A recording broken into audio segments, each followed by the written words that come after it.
अस्सलाम वालेकुम। पिछले लेक्चर में हमने देखा था कि कैपिटल बजटिंग क्या होता है, ठीक है, और हमारे पास कौन कौन से मेथड्स होते हैं। हमने 3 मेथड्स देख लिए थे। पे बैक पीरियड, जो सिंपली आपकी जो इन्वेस्टमेंट्स होता है उसमें एडिशंस कर रहा होता है, टाइम वैल्यू ऑफ मनी का कॉन्सेप्ट इसके अंदर नहीं होता। फिर हमने एनपीवी देख लिया था कि वो किस तरीके से टाइम वैल्यू ऑफ मनी के कॉन्सेप्ट को इंक्लूड कर रहा था। फिर हमने आईआरआर देख लिया था। आईआरआर बेसिकली क्या बता रहा था कि वो आपका डिस्काउंट रेट जहाँ पे आपके एनपीवी की वैल्यू ज़ीरो हो जाएगी, ठीक है। आज हम चौथे और आखिरी मेथड को देख लेते हैं, जो कि हमारे पास है प्रॉफिटेबिलिटी इंडेक्स, ठीक है। बेसिकली ये आपके जो हम कैश फ्लोज की डिस्काउंट कर रहे थे ना, ये वही चीज़ है, बस उसको डिवाइड कर देंगे उसकी इनिशियल इन्वेस्टमेंट से, ठीक है। ये सब चीज़ें वही हैं, बस करने के मुख्तलिफ तरीके हैं, ठीक है। डिस्काउंटेड कैश फ्लोज जो हम निकाल रहे थे, ठीक है, सारे जो हम लोग कैश फ्लोज निकाल रहे थे ना डिस्काउंटेड, ठीक है, जो भी हमारी आंसर बन रहे थे उसको अगर हम डिवाइड कर देते हैं इन्वेस्टमेंट से, तो ये जो आंसर आएगा ये हमारा कहलाएगा प्रॉफिटेबिलिटी इंडेक्स। उसमें हम ऐड कर रहे थे, इस एनपीवी में हम क्या कर रहे थे, एनपीवी में माइनस ऑफ इन्वेस्टमेंट्स और प्लस हमारी डिस्काउंटेड कैश फ्लोज सारे आ रहे थे। इसमें हम क्या कर रहे हैं, सारे डिस्काउंटेड कैश फ्लोज को हम डिवाइड कर देंगे इन्वेस्टमेंट से, ठीक है। वही चीज़ें हैं, सिर्फ थोड़ी बहुत चीज़ करने के तरीके अलग हैं बेसिकली, ठीक है। अब इसका एडवांटेज क्या है, ये भी आपका टाइम वैल्यू ऑफ मनी के कॉन्सेप्ट को कंसिडर करता है, ठीक है। ये आपका, क्योंकि आप इन्वेस्टमेंट से डिवाइड कर रहे होते हो, तो ये आपका पर यूनिट ऑफ इन्वेस्टमेंट के हिसाब से आंसर देता है, ठीक है। ये ज़रूरी तब होता है जब आपके पास इन्वेस्टमेंट जो है या कैपिटल जो है वो आपके पास बहुत ज़्यादा लिमिटेड हो। तो आप इस तरह से बता सकते हैं कि पर यूनिट के हिसाब से आपके पास फॉर एग्ज़ाम्पल 3 प्रोजेक्ट्स हैं, तो पर यूनिट के हिसाब से आपको सबसे ज़्यादा फ़ायदा कौन से प्रोजेक्ट में होगा, ठीक है। और सिंपल इंटरप्रिटेशन है, ठीक है। अगर वैल्यू जो है वो 1 से ग्रेटर आएगी तो इसका मतलब आपका प्रोजेक्ट जो है वो फ़ायदेमंद होगा, ठीक है। डिसएडवांटेज क्या होता है, डिसएडवांटेज एक तो यही है डिस्काउंट रेट का, जो मैंने एनपीवी में भी आपको बताया था, ठीक है। दूसरा डिसएडवांटेज ये है कि ये आपका डिवाइड कर रहा है। ये चीज़ मैं आप लोगों को पहले भी बता चुका हूँ, डिस्काउंट रेट में भी मैंने आप लोगों को बताया था कि आपका डिनोमिनेटर जितना आपका कम होगा, उतनी आपकी जो ये वाली ऊपर की वैल्यू है वो आपकी बढ़ती रहेगी, उतनी आपकी ये वाली जो वैल्यू है वो आपकी बढ़ती रहेगी। और जितना आप डिनोमिनेटर को बढ़ाओगे उतनी आपकी ये पीआई की वैल्यू कम होती रहेगी।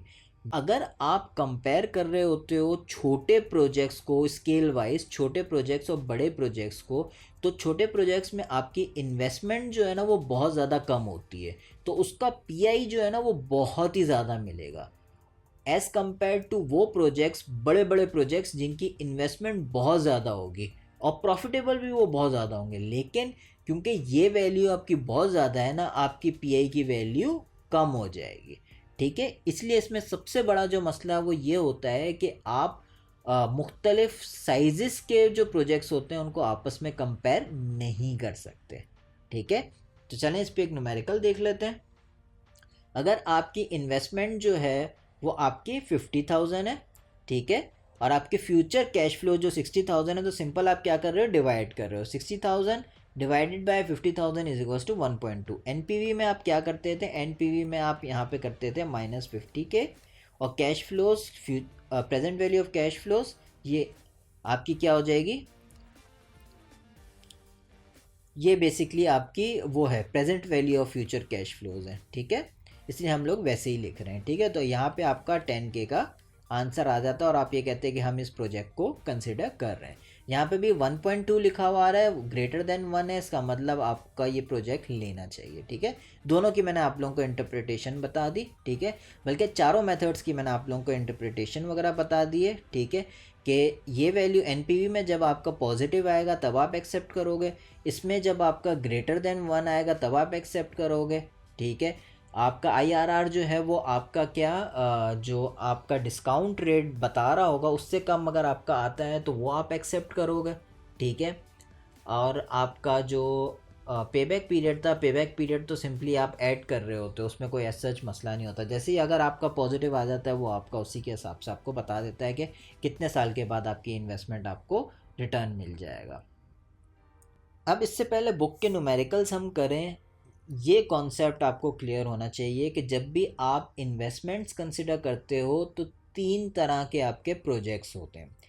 एक आपका होता है इंडिपेंडेंट प्रोजेक्ट, ठीक है, एक आपका होता है डिपेंडेंट या कॉन्टिजेंट प्रोजेक्ट, और एक आपका होता है mutually exclusive project. Independent project का मतलब ये होता है कि अगर आप एक प्रोजेक्ट को एक्सेप्ट करोगे या रिजेक्ट करोगे, इससे कोई ताल्लुक नहीं है, दूसरे प्रोजेक्ट का कोई वो नहीं होगा। जैसे फॉर एग्ज़ाम्पल, अगर आपके पास दो फैक्ट्रीज़ हैं, फैक्ट्री ए और फैक्ट्री बी, अगर आप फैक्ट्री ए में इन्वेस्ट कर रहे हो तो इसका मतलब ये नहीं है, इस पर कोई इम्पैक्ट नहीं आना चाहिए फैक्ट्री बी की इन्वेस्टमेंट पे, ठीक है। आपने पहले ही अलग अलग रखा हुआ है, जैसे आप 10 मिलियन जो है वो फैक्ट्री ए पे लगाने वाले हो और 5 मिलियन जो है वो फैक्ट्री बी पे लगाने वाले हो। अब आप चाहे 10 मिलियन लगाओ फैक्ट्री ए पे, 5 लगाओ या 20 लगाओ, कुछ भी लगाओ, फैक्ट्री बी पे आपने 5 मिलियन ही लगाने हैं। ए पे जो भी आप कर रहे हो उसका असर बी पे नहीं होना चाहिए। ये आपके कहलाते हैं इंडिपेंडेंट प्रोजेक्ट, ठीक है। डिपेंडेंट प्रोजेक्ट का मतलब ये होता है एक प्रोजेक्ट के आउटकम से या उसकी एक्सेप्टेंस से दूसरे प्रोजेक्ट आपका एक्सेप्ट हो। जैसे फॉर एग्जांपल, आप कोई प्रोजेक्ट करने वाले हो जो फर्दर डिपेंड करेगा किसी और प्रोजेक्ट के आउटकम पे, ठीक है। जैसे आप अगर कोई प्लांट लगाने वाले हो, ठीक है, और आप ये कहो कि अगर फ़लाँ फ़लाँ चीज़ हो गई, फ़लाँ फ़लाँ प्रोजेक्ट हो गया तो ही मैं ये अपना प्लांट लगा सकता हूँ, ठीक है। तो ये आपकी जो वो वाला काम हो गया और आपका ये वाला जो प्लांट लगाने का काम हो गया, ये दोनों आपस में डिपेंडेंट प्रोजेक्ट है कि जब तक पहला काम ख़त्म नहीं होगा आपकी फैक्ट्री नहीं लग सकती, ठीक है। तीसरा हमारे पास होता है म्यूचुअली एक्सक्लूसिव प्रोजेक्ट। इसका मतलब ये होता है कि अगर आपने प्रोजेक्ट ए सेलेक्ट कर लिया तो इसका मतलब ये है कि प्रोजेक्ट बी को आपने रिजेक्ट कर दिया। यानी कि इसका मतलब ये होता है, म्यूचुअली एक्सक्लूसिव प्रोजेक्ट्स का मतलब ये होता है कि एक वक्त में आप एक सेलेक्ट करोगे और दूसरे को आप रिजेक्ट कर दोगे, ठीक है। जैसे फॉर एग्जांपल, आपके पास 1 मिलियन है, आपके पास इन्वेस्ट करना है, तो आपके पास दो प्रोजेक्ट हैं, ठीक है। या तो आप कोई जैसे आपकी मार्केटिंग की अगर कोई वो है तो आप मार्केटिंग कैंपेन या तो चला सकते हो या तो कोई नया प्रोडक्ट डेवलप कर सकते हो।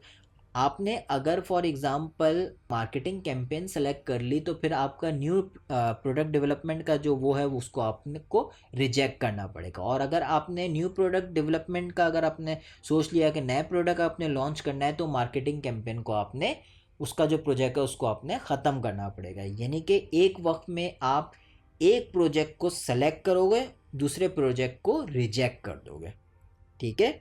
इंडिपेंडेंट प्रोजेक्ट, एक प्रोजेक्ट का दूसरे प्रोजेक्ट से कोई ताल्लुक नहीं है। डिपेंडेंट प्रोजेक्ट, दोनों एक दूसरे पे डिपेंड कर रहे हैं। और म्यूचुअली एक्सक्लूसिव का मतलब है दो प्रोजेक्ट में से आप एक प्रोजेक्ट एक्सेप्ट करोगे और दूसरे प्रोजेक्ट को रिजेक्ट कर दोगे, ठीक है।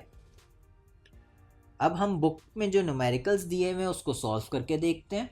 ब्रैडक्लिफ्स stove company is considering a new product line to supplement its range line. It is anticipated that the new product line will involve cash investment of 7 lakh at time 0, 1 million in year 1. After tax cash inflows of 250,000 are expected in year 2. और ये पूरा इन्होंने दिया हुआ है कि ये चलता रहेगा 10 साल तक, ठीक है। If the required rate of return is 15% या डिस्काउंट रेट आपका कितना है 15%, what is the net present value of the project, is it acceptable, ठीक है।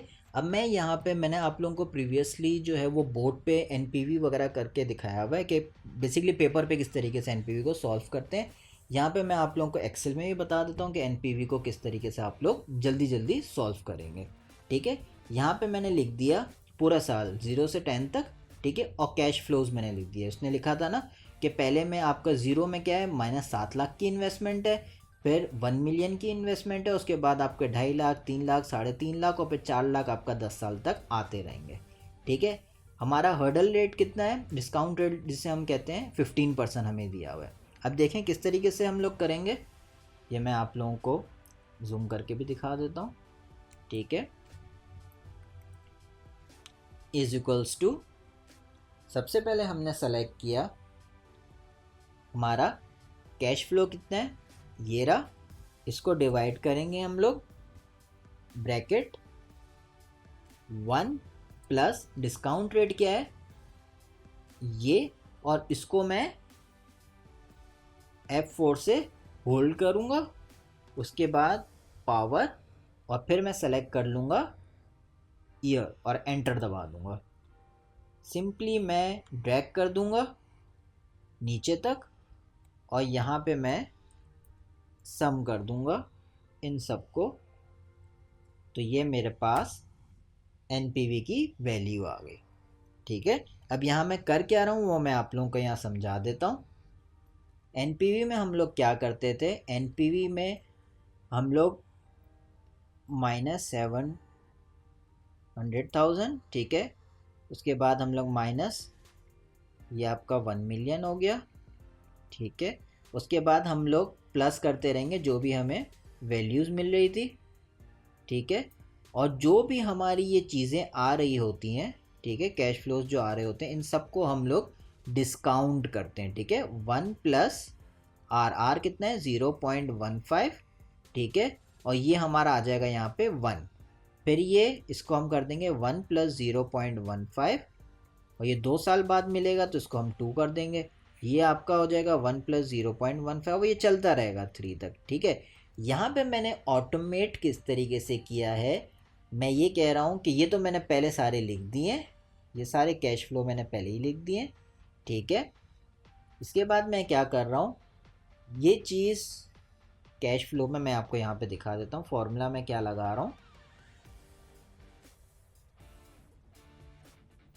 फॉर्मूले में मैं ये कर रहा हूँ, ये ऊपर मेरा कैश फ्लो आ गया, ठीक है, यही एनपीवी में हम लोग यही करते थे, ठीक है, divided by 1 plus R basically जो मेरा डिस्काउंट रेट है E15 में E5 में मौजूद है तो E5 किया हुआ है, और ये पावर का सिंबल होता है और इसमें मैंने इसको सेलेक्ट किया हुआ है। आपको एक्सेल आता है तो ये तो बिल्कुल क्लियर हो गई होगी चीज़, अगर नहीं आता तो आपको पता है कि एक्सेल में हम जिस तरीके से ड्रैग करते हैं तो हमारे साथ सेल भी ड्रैग होते जाते हैं। ठीक है, ये C5 है, मैंने आपके सामने ड्रैग किया था तो अब ये देखें ये C6 हो गया और ये B6 हो गया। ठीक है, ये सब मैं ऑटोमेट कर रहा हूँ, यहाँ पे मेरे साल चेंज होते रहेंगे। ठीक है, ये बी में जो है वो मेरे साल चेंज हो रहे हैं और यहाँ पे जो है वो मेरे कैश फ्लो चेंज हो रहे हैं। देखें ये C6 था, अब ये C7 हो गया और ये B7 हो गया, लेकिन ये जो मेरी वैल्यू है ये मेरी सेम रह रही है, क्योंकि जाहिर सी बात है।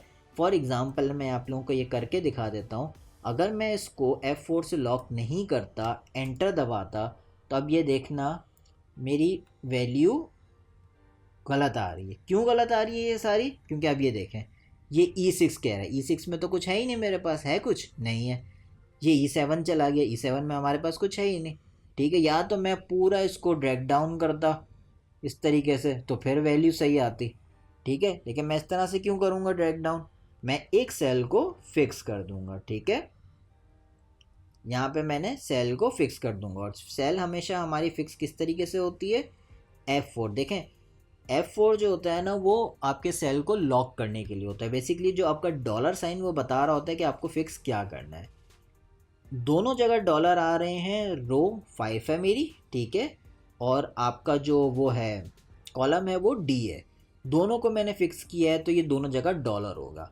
अगर मुझे सिंपल रो को फिक्स करना होता तो यहाँ पे एक डॉलर जो रो से पहले आ रहा है उसको कंसिडर करता, अगर मुझे सिंपल कॉलम को फिक्स करना होता तो मैं ये वाले को कंसिडर करता, और अगर कुछ भी फिक्स नहीं करना होता तो मैं दोनों जगह पे डॉलर को नहीं रखता। ठीक है, और ये सब मैं कर रहा हूँ F4 से। F4 एक दफ़ा दबा रहा हूँ, दोनों जगह दोनों चीज़ें रो और कॉलम आपका फिक्स हो रहा है। ठीक है, दूसरी दफ़ा दबाया तो अब आपकी रो फिक्स हो रही है, तीसरी दफ़ा दबा रहा हूँ तो कॉलम फिक्स हो रही है।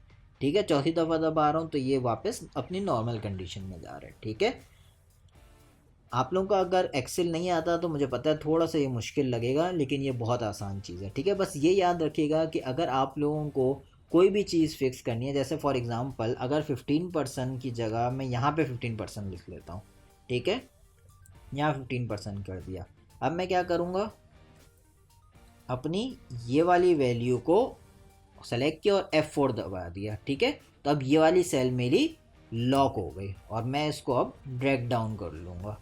ठीक है, ये मैंने ड्रैग डाउन कर दिया। ठीक है, तो ये मेरे सारी इसकी आंसर हो गया, और आखिर में हम लोग क्या करते हैं, एनपीवी में क्या करते हैं, ये सारा हम लोग ऐड कर लेते हैं। तो वही चीज़ मैंने यहाँ पे की है, मैंने इन सब का सम कर दिया है। तो उसने मुझे बता दिया भाई एनपीवी जो है वो आपका नेगेटिव आ रहा है। तो ये पार्ट ए का मेरा आंसर हो गया। पार्ट बी में वो आपसे कह रहा है कि यही चीज़ जो है वो आप पे बैक पीरियड से करो। तो पे बैक पीरियड में हम क्या करते थे, पे बैक पीरियड में तो सिंपल हम ऐड करते हैं। पहले हमने यही ले लिया, दूसरे में ये वाली वैल्यू ली और उसमें हमने ऐड कर दिया ये वाली चीज़। ठीक है, मैं बड़ा करके आप लोगों को दिखा देता हूँ। ठीक है, सिर्फ और सिंपल मैं ऐड कर रहा हूँ। एक्सेल में यही चीज़ होती है, एक चीज़ मैं करूँगा और फिर ड्रैग डाउन कर लूँगा। ये वाली चीज़ में मैंने ऐड कर दी ऊपर वाली। ठीक है, अब इसके बाद मैं ड्रैग करता जाऊँगा और वो मुझे बता देगा कि कहाँ जाके मेरी वैल्यू ज़ीरो हो जाएगी। इसको मैं हटा दूँगा। ये देखें 6 साल के बाद जो है वो मेरी जो पे बैक है वो पूरा हो जाएगा। ठीक है, तो इसका आंसर हो गया 6 ईयर्स। ठीक है, 6 ईयर्स के बाद मेरी इन्वेस्टमेंट जो है वो पूरी हो गई। अब आप दोनों में फ़र्क देख रहे हैं कि 10 साल तक भी एनपीवी में वो आपको बता रहा है कि आप 10 साल तक भी आप जब कंसिडर कर रहे हो तो भी आपको फ़ायदा नहीं हो रहा इस प्रोजेक्ट में। लेकिन पेबैक आपको क्या कह रहा है, पेबैक कह रहा है कि 5 साल 6 साल के बाद तो आपका पूरा हो जाएगा। तो ये डिफरेंस होता है आपका टाइम वैल्यू ऑफ मनी को कंसिडर करने में। ठीक है, कितना बड़ा आपका फ़र्क हो गया ये। ठीक है, इसलिए हम कहते हैं कि एनपीवी ज़्यादा सही मेथड है।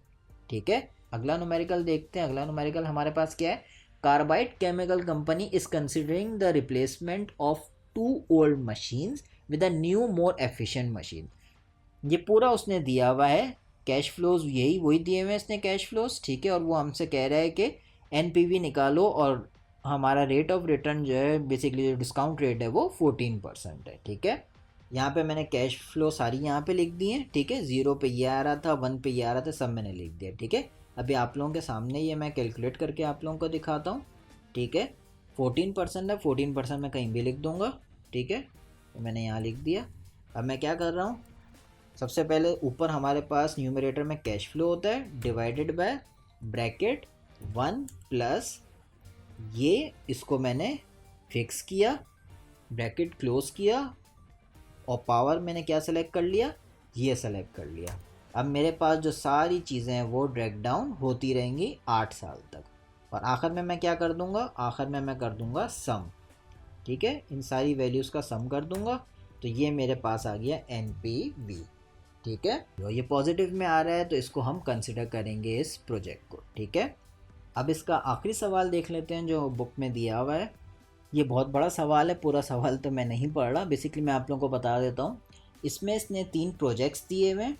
ठीक है, प्रोजेक्ट 1, 2 और 3, और तीनों में इसमें बताया हुआ है कि कितनी इन्वेस्टमेंट लगेगी। ठीक है, और फ्यूचर कैश फ्लो इसने ऑलरेडी निकाले हुए हैं कि हर प्रोजेक्ट से फ्यूचर कैश फ्लो आपको कितना मिलेगा। ठीक है, ये मैंने वही चीज़ लिखी हुई है। ठीक है, बस इन्वेस्टमेंट्स को मेरी आदत है मैं नेगेटिव में ही लिखता हूँ क्योंकि कैश आउटफ्लो हो रहा होता है। अगर सिंपल इन्हीं प्रोजेक्ट्स का मुझे एनपीवी निकालना है तो इनको मैं ऐड कर दूंगा क्योंकि ये present value of future cash flow है। ठीक है, और इसको मैंने ड्रैग डाउन कर दिया। ठीक है, ये एक एक प्रोजेक्ट है, लेकिन वो हमसे एक एक प्रोजेक्ट का नहीं पूछ रहा। वो कह रहा है if projects 1 and 2 are jointly taking, ठीक है, there will be no economies. Economies of scale का अगर आपको कॉन्सेप्ट नहीं पता, बेसिकली इकोनॉमीज ऑफ स्केल का कॉन्सेप्ट ये होता है कि अगर अगर आपकी प्रोडक्शन बहुत ज़्यादा आप अगर कर रहे होते हो तो पर यूनिट के हिसाब से आपको कॉस्ट कम से कम पड़ती है। ठीक है, तो ये बता रहा है कि आपने अगर दोनों प्रोजेक्ट्स लिए तो इकोनॉमिक्स का तो कोई फ़ायदा नहीं होगा। The investment required and present values will simply be the sum of the parts. यानी कि 1 और 2 को जब आप कंसिडर करोगे तो इनको सिंपल सम कर दोगे, ऐड कर दोगे। तो किस तरीके से हम कर रहे हैं, 1 और 2 की इन्वेस्टमेंट कितनी हो जाएगी, इसकी और इसकी दोनों की हमने ऐड कर दी, ये इन्वेस्टमेंट हो गई, और कैश फ्लो इन दोनों को ऐड कर दिया। ठीक है, और एनपीवी हमारा क्या हो जाएगा, सिंपली इन दोनों को ऐड कर दिया। ठीक है, अब देखें मैं ऐड क्यों कर रहा हूँ, क्योंकि मैं ऑलरेडी इसको नेगेटिव में लिखा हुआ है तो कितना आसान हो जाता है। ठीक है, सेकंड में वो क्या कह रहा है, with projects 1 and 3 economies are possible in investment. Investment में इकोनॉमीज जब हम 1 and 3 को लेंगे तो पॉसिबल हो जाएगा, because one of the machines acquired can be used in both production processes. The total investment required for project 1 and 3 combined is 440,000। यहाँ पे उसने बता दिया कि 440,000 आपने लिखना है, 440,000 की इन्वेस्टमेंट आपकी हो रही है। ठीक है, अब वो क्या कह रहा है, अब उसने उसका नहीं बताया, कैश फ्लो का नहीं बताया, तो इसका मतलब कैश फ्लो आपके ऐड होंगे 1 और 3 के, ठीक है। सिंपल मैं ऐड कर रहा हूँ, तो अब क्या कर दूंगा, इन दोनों को ऐड कर दूंगा, तो ये मेरे पास टोटल आ गया। 2 एंड 3 में क्या कह रहा है, if projects 2 and 3 are undertaking there are economies to be achieved in marketing and producing the products but not investment, ठीक है। इकोनॉमीज़ जब हम 2 एंड 3 लेंगे तो इकोनॉमीज़ आपकी इन्वेस्टमेंट में नहीं होगा बल्कि आपकी कैश फ्लो में होगा। The expected present value of future cash flow for project 2 and 3 combine is 620,000, यानी कि इसके अंदर कैश फ्लो वो क्या कह रहा है, 620,000 हो जाएगा। और इसका नहीं बताया तो सिंपल 2 और 3 ऐड हो जाएगा, ठीक है। ठीक है, सिंपल मैं ऐड और सब्ट्रैक्ट कर रहा हूँ और कुछ भी नहीं कर रहा, इतना आसान है, ठीक है। इसका कैश फ्लो कितना हो गया, 2,35,000 हो गया। आखिरी में वो कह रहा है if all 3 projects are undertaking simultaneously the economy is noted above with still hold, ठीक है। इकोनॉमीज़ आपकी होल्ड करेगी। इकोनॉमीज़ आपकी कहाँ कहाँ होल्ड कर रही थी, इकोनॉमीज़ आपकी होल्ड कर रही थी एक तो यहाँ पे, ठीक है, इसको मैं हाईलाइट कर देता हूँ, और दूसरी यहाँ पे, ठीक है। ये कहाँ से मैं निकाल रहा हूँ, यहाँ पे इसने बोला था ना कि जब आप 1 एंड 3 लोगे तो इकोनॉमीज़ में आपकी इन्वेस्टमेंट 440 हो जाएगी, और जब आप 2 और 3 कर रहे होगे तो आपकी कैश फ्लो में इकोनॉमी हो जाएगी, ठीक है। इन दोनों को मैंने हाईलाइट कर दिया। आगे वो क्या कह रहा है, However, a 125,000 extension on the plant will be necessary as space is not available for all 3 projects. Which project should be chosen, ठीक है।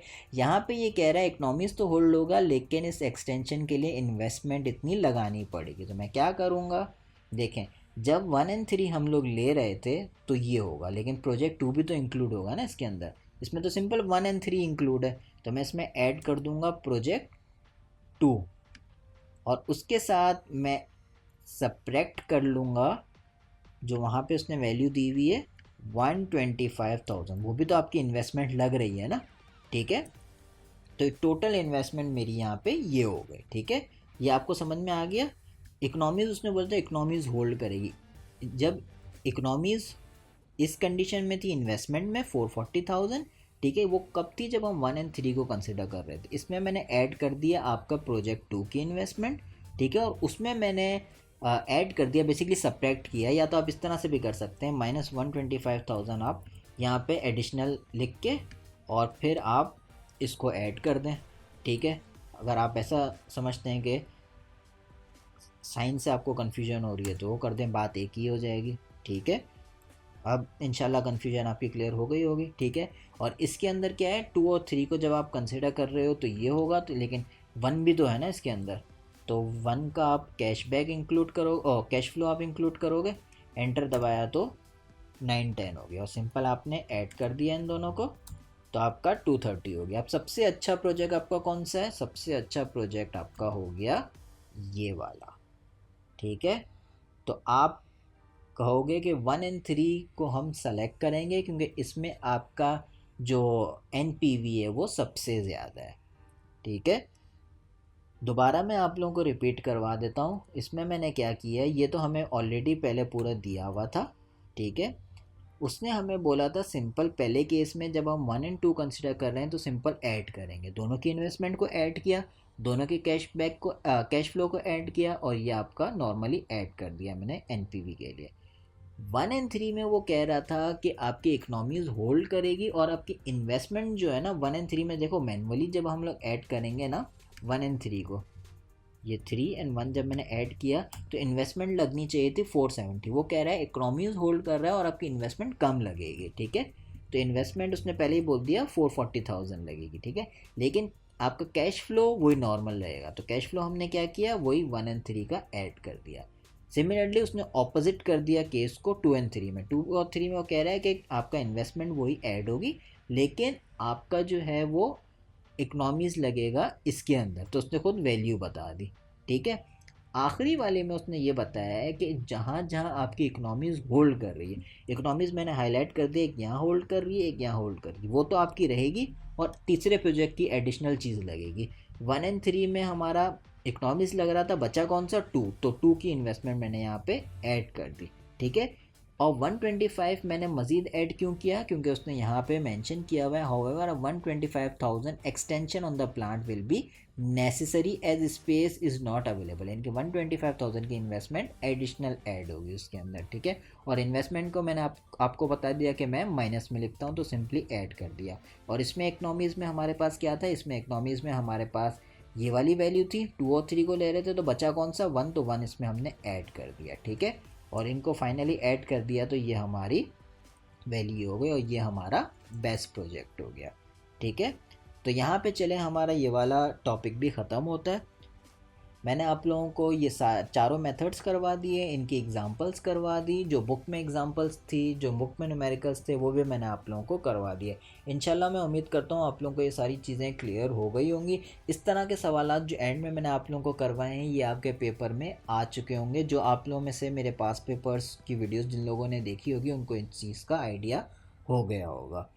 तो आप लोग काइंडली, मैं आपसे ये रिक्वेस्ट करता हूँ कि आप लोग इन चीज़ों की प्रैक्टिस करें। मैंने आप लोगों को एक्सेल में भी अभी ये चीज़ें सिखा दी हैं, मैंने आप लोगों को पेपर पे भी ये चीज़ें करना सिखा दिया है।